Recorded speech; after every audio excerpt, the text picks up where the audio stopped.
The Civil War stands as the greatest trial in the history of the United States. It was a conflict not simply of armies, but of ideas, of union and liberty, of slavery and freedom. The photograph before us, grim with the remains of the fallen, reminds us that this was a war of unspeakable cost. More than 600,000 lives were lost. It was, as Lincoln would say, a testing of whether any nation so conceived and so dedicated could long endure. When Abraham Lincoln took the oath of office in March 1861, seven southern states had already declared themselves beyond the Union. In his inaugural address, Lincoln spoke carefully. He pledged not to interfere with slavery where it existed, yet he denied the right of secession. The crisis came at Fort Sumter in Charleston Harbor.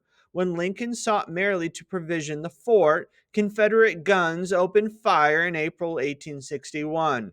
In those thunderclaps, the war began, a war that would define the nation. The guns at Sumter achieved what years of argument had not. They united the Union. Lincoln called for volunteers, and from towns and villages across the Union, men came forward. Yet in the South, Lincoln's call only deepened resolve. Four more slaveholding states joined the Confederacy. The president now faced a delicate task to hold the border states, Missouri, Kentucky, Maryland, and Delaware, within the Union. Their loyalty would prove vital to the war's outcome. The border states stood at the crossroads of geography and loyalty. Kentucky declared neutrality, but when the Confederacy invaded, she turned to the Union. In Maryland, where secessionist sentiment ran high, Lincoln imposed martial law and suspended the writ of habeas corpus. In Missouri, guerrilla warfare raged in the countryside. These states provided not only soldiers and resources, but also strategic depth. To lose them would have been to lose the war. The Confederacy entered the struggle with certain strengths. Its armies would fight a defensive war on familiar ground. Its generals, men like Robert E. Lee, were of the first rank. Its peoples were united in purpose to repel what they saw as invasion.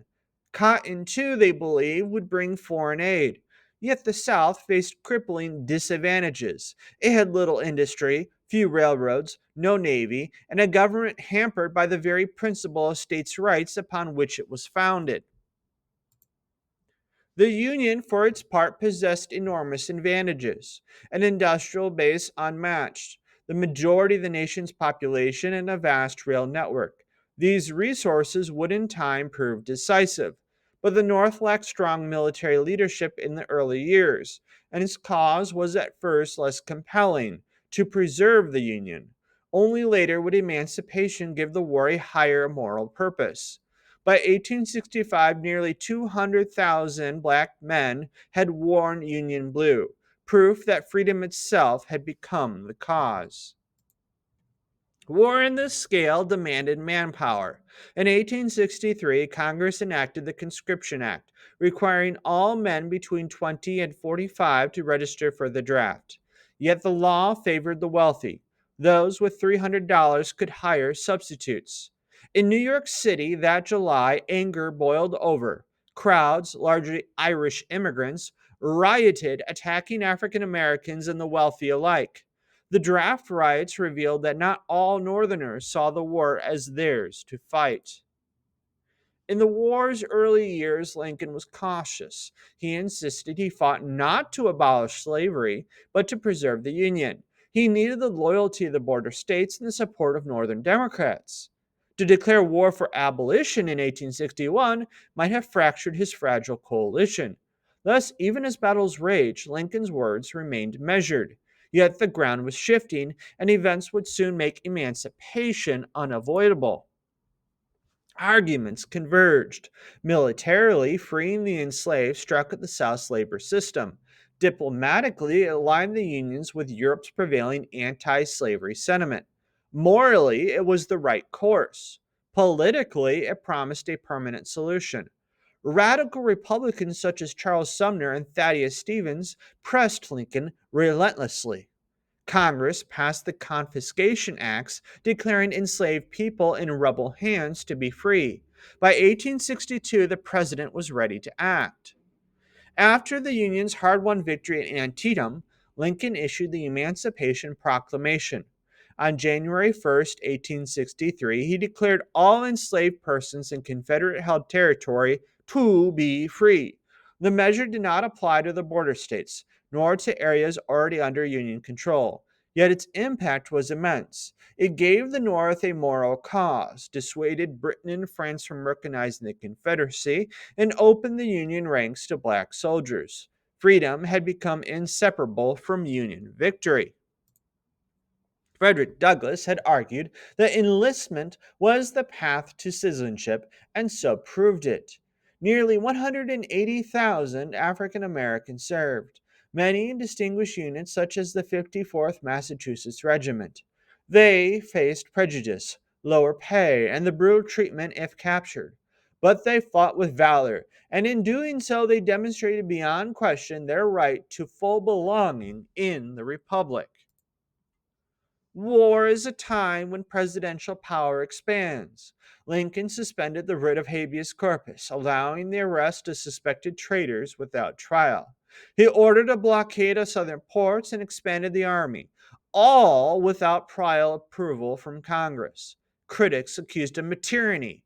Yet Lincoln believed that to save the Constitution, he must sometimes act beyond it. In the crucible of war, the presidency itself was reshaped. Politics did not cease in wartime, it only sharpened. In the Confederacy, the very principle of states' rights undercut unity, and the dreams of foreign intervention through King Cotton diplomacy came to nothing. In the Union, Lincoln faced challenges from all sides. Radical Republicans demanded more, war Democrats offered cautious support, and peace Democrats, called Copperheads, called for an ending of the war. In 1864, with the nation weary, Lincoln faced his old General McClellan at the polls. Victory in the battlefield saved him, and he was re elected. While armies fought, Congress reshaped the nation.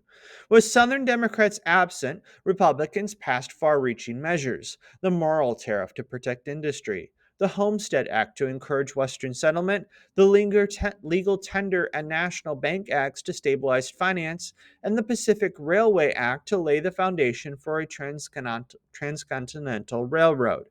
These laws, born of war, would shape the economic destiny of the United States long after the guns fell silent. The toll was staggering: over 600,000 dead. The South lay in ruins, its economy shattered. The North, by contrast, surged into industrial power. The Union endured, secession and nullification crushed.